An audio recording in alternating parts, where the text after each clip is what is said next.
Jamie with Third Power and TSI, and now we're going to look at another new product.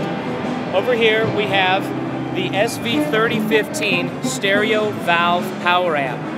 This is a dual 30-watt power amp, switchable to 15 watts. So you have pure tube tone and power without the excessive dBs of a 100-watt or a 50-watt amplifier. Makes it a perfect match for studio recording, and when you're inspired to go out and play live, you can take it with you and play on the stage. So one of the things we're going to listen to now, so I have it currently in operation in conjunction with the DigiDesign 11 rack preamp. I wrote a patch that'll be kind of a clean John Mayer kind of Fendery kind of sound. And we'll also note our new 212 cabinet. More on that later, but in this instance we have vintage 30s on the bottom with it set to close back operation. And on the top I have Jensen C12Qs, which is a perfect match for a vintage 60s, 70s Fender kind of thing. So I'll bring up the Fender type of preset on the C12Qs.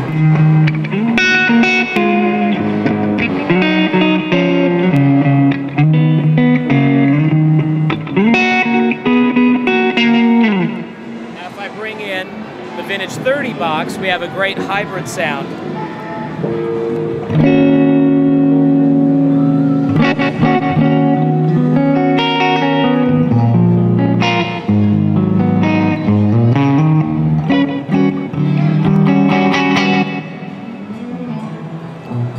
Got another patch. You'll probably be able to tell I like that early Van Halen sound, so I wrote a patch that just nails it on the 11 with our power amp. It goes a little something like this.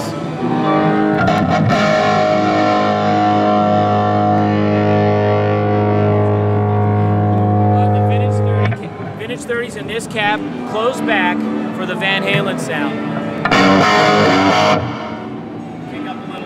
On the push.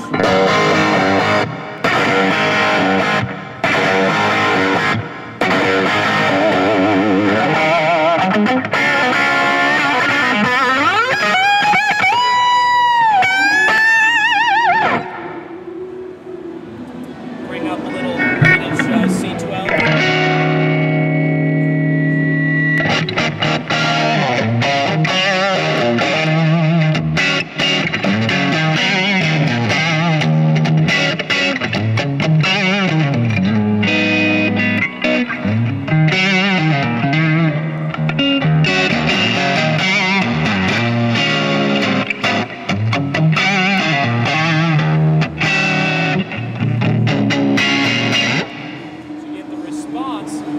I'll give you my take on modeling, and I'm a tube amp builder, but I think modeling makes a lot of sense in a lot of certain situations, such that with modeling you get a great variety of sounds. You don't necessarily get a specific amp, because that would take millions of hours to model a specific amp, but the variety you get for the cost is a great value. Now when you get a tube amplifier, we actually have electrons flowing, and when you couple it with a real speaker cabinet, now you're actually moving air. And I think that that's the step of what I call a hybrid approach. So you have great versatility on the front end, and then you have tube and a real speaker to move that. And if you're really into authentic tubes, obviously we make the HD100, and you saw the versatility of our amp there. On the front panel, let's roll through this. We have a volume for each side. I've been operating this in a blend mode such that I was blending and using the different speaker cabinets as a sound design tool. I could also load the cab with a V30, close back on that side, a C12Q Jensen on this side, open back for that open Fendery expression and fill the room sound, and then blend the two to tailor the sound that I really like. That's kind of a cool live performance scenario. So I've got the volume for blending. Presence is a standard, real nice high frequency enhancement on our amp. And then the push control. This is a low frequency enhancement circuit that I developed specifically to take the sound that comes out of a modeling amplifier and move it into a real authentic low frequency delivery. And so we didn't call it depth or bottom or bass or anything, because we're really talking about we want to push air, and we want that push to occur at the right frequencies to make an amplifier feel like it should, and so that's what we've done. Also on the front panel, we've included an input jack that will accommodate the output jack of the Digi-11. So on the 11, you'd plug your output to an amp. In this case, you'd go right into the front panel for great convenience. When you do this, you're sending mono signal to both sides of the power amp for a real convenient setup. Here we are taking a look at the back panel of the SV3015.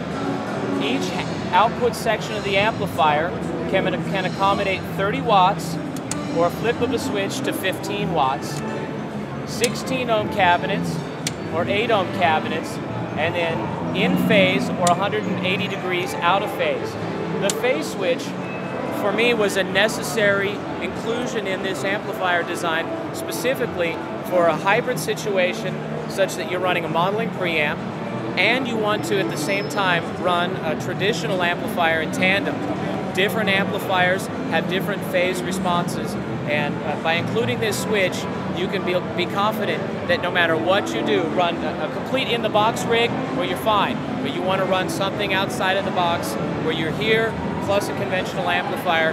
Now you'll know that your phase is good to go and you won't have a weird, hazy, mushy sound. What kind of tubes in there? Oh, great question. So the question was, what kind of tubes are in there? What we have is 2 independent power amp sections capable of operating EL34s or 6L6s.